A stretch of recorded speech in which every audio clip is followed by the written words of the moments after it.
کا علم رکھ رہا ہے لیکن کتاب سمجھانے والے کے پاس نہیں جا رہا. اور یہ اللہ کے ولی ان کے پاس جانا، اللہ کا قرآن کہتا ہے یا ایھا الذین آمنوا اتقوا اللہ وکونوا مع الصادقین، اے ایمان والو اللہ سے ڈرو، تقوی اختیار کرو اور سچوں کے ساتھ ہو جاؤ. اب اس میں اللہ والوں کے ساتھ ملنا ضروری ہے. اور اللہ والے کون ہیں؟ جو میں نے شروع میں بات کہی، جس معاشرے میں ہم ہیں ہر کوئی دعویٰ ولایت کر رہا ہے. ولایت چند وظیفوں کا نام نہیں، ولایت کسی جبے کبے مخصوص لباس کا نام نہیں کہ امامہ ہو تو ولی ہے، سر پہ ٹوپی ہو تو ولی ہے، داڑھی لمبی ہو تو ولی ہے، یا راتوں کو اتنی اتنی تسبیح کی تو ولی ہے. ولایت چند وظیفوں کا نام نہیں، ولایت کسی مخصوص شکل کا نام نہیں، ولایت در حقیقت دل میں عشق مصطفیٰ کا خزانہ رکھ کر طریقہ مصطفیٰ پہ چلنے کا نام ہے. اب سمجھ آ گیا آپ کو؟ ولی کس کو کہتے ہیں؟ جس کا ظاہر رسول اللہ کے رنگ میں رنگا ہوا ہو، جس کا دل عشق مصطفیٰ سے بھرا ہوا ہو، اس کو اللہ کا ولی کہتے ہیں. اس لیے ہر تویز دینے والے کو ولی نہیں مانتے.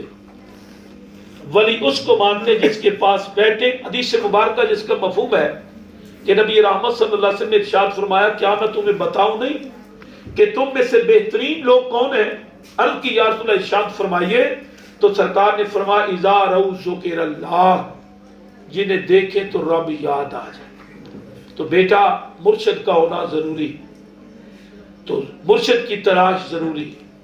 تلاش کرنا آپ کا کام ہے، عطا کرنا رب کی شان ہے. تلاش سچی ہو تو کامل مل جاتا ہے، لیکن خدا کے لیے تنقید کی نظر لے کر ہر جگہ پہ جاؤ گے تو کام نہیں بنے. اگر آپ دیکھیں نا، اپنا لیول بھی دیکھو، جس کو ڈھونڈنا ہے اس کا بھی دیکھو. آپ مسجد جاتے نہیں، تلاش اس کی کر رہے ہیں کہ جو ہاتھ اٹھائے تو پھر ترکی سے بندہ آگے نکل جائے. ترجیحات اپنی بھی دیکھنی ہے. تیری میری ترجیح کیا ہے؟ کہ میرا مکان اچھا ہو جائے، گاڑی اچھی ہو جائے.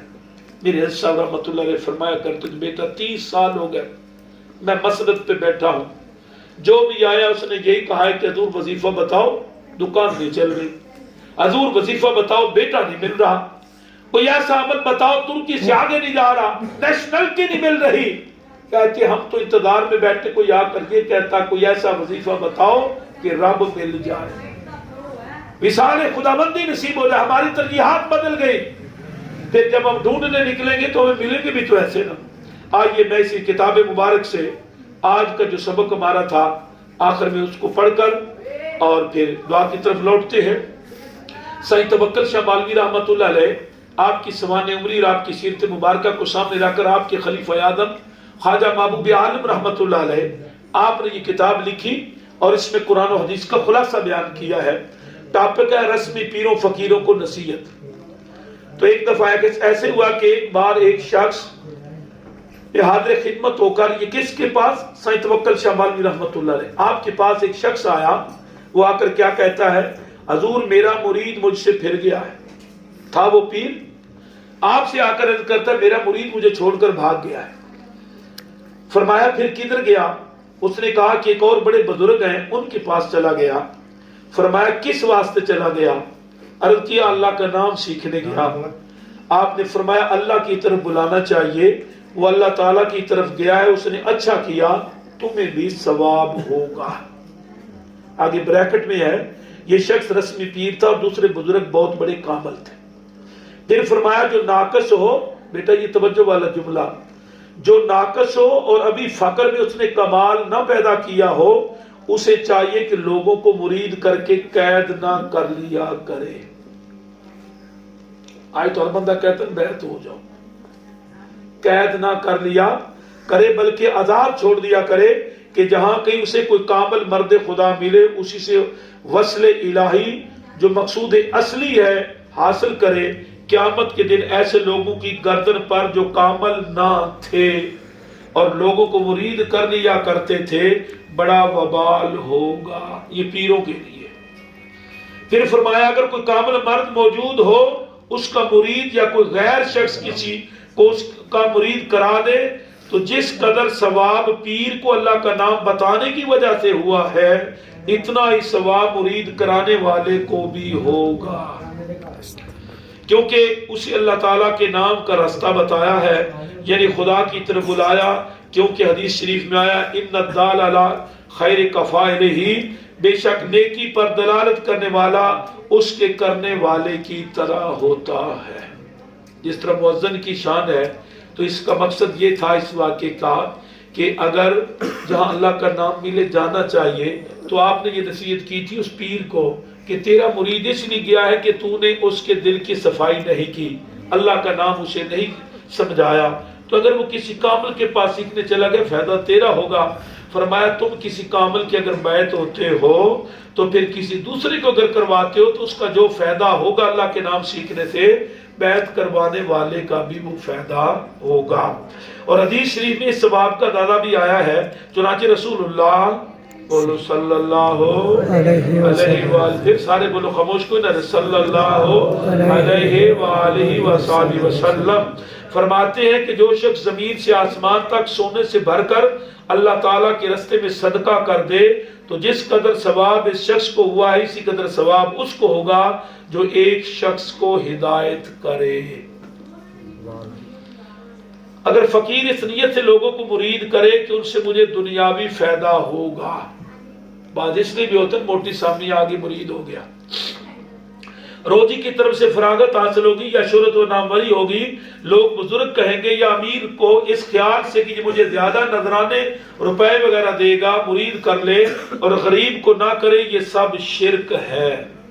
ہمیں تانے نہ مارا کرو شرک کے، جن کو ہم مانتے ہیں ان کا معیار یہ ہے کہ اگر کسی امیر کو اس لیے مرید کیا کہ لوگ کہیں گے کہ فلاں اس کا مرید ہے، اتنا لینڈ لارڈ ہے، یا اس کی وجہ سے میرے نذرانے بڑھ جائیں گے، فرمایا اس لحاظ سے مرید جو پیر کرتا وہ شرک کر رہا ہے۔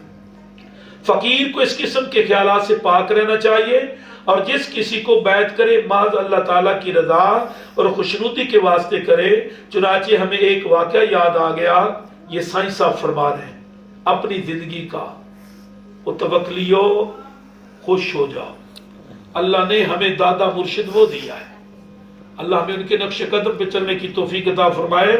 آپ کیا فرماتے ہیں کہ اوائل میں ہم سے ایک امیر بیعت ہوا، ہمیں خیال آیا کہ یہ امیر ہے، اس سے ہمارے لنگر اور درویشوں کو بہت مدد ملے گی، کہتے دل میں نفسانی خواہش پیدا ہوا، اللہ تعالیٰ نے ہم پر ایسا فضل کیا کہ وہ امیر آج تک پھر ہمارے پاس آیا ہی نہیں ہے، اور بجائے اس کے دوسرے دن ہی ایک اور غریب آیا جس کے کپڑے پھٹے ہوئے تھے اور بظاہر بہت ہی مسکین نظر آتا تھا، اس نے یہاں کے درویشوں کی بہت خدمت کی اور اسے بھی خدا کا نام حاصل ہو گیا۔